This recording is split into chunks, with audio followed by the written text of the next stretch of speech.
Comme Jésus sortait du temple, un de ses disciples lui dit: «Maître, regarde, quelle belle pierre, quelle belle construction.» Mais Jésus lui dit: «Tu vois ces grandes constructions? Il ne restera pas pierre sur pierre, tout sera détruit.» Et comme ils s'étaient assis au mont des Oliviers en face du temple, Pierre, Jacques, Jean et André l'interrogeaient à part. «Dis-nous quand cela arrivera, dis-nous quel sera le signe que tout cela va finir.» Alors Jésus se mit à leur dire: «Prenez garde que personne ne vous égare, beaucoup viendront sous mon nom en disant c'est moi, et ils égareront bien des gens. Quand vous entendrez parler de guerre et de rumeurs de guerre, ne vous laissez pas effrayer.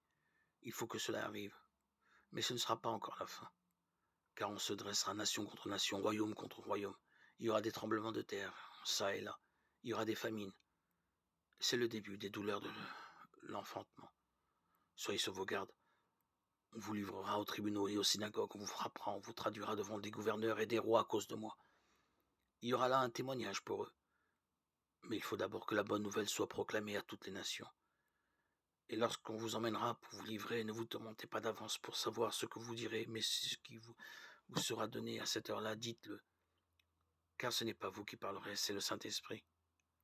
Le frère livrera son frère à la mort et le père son enfant.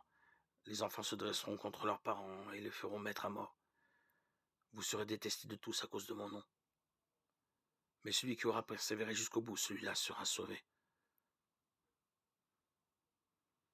Lorsque vous verrez le sacrilège dévastateur installé là où il ne faut pas, que le lecteur de l'Écriture comprenne, alors ceux qui seront en Judée, qu'ils s'enfuient dans la montagne, celui qui sera sur sa terrasse, qu'il n'en descende pas, et ne rentre pas pour emporter quelque chose de sa maison, celui qui sera dans son champ, qu'il ne retourne pas en arrière pour emporter son manteau.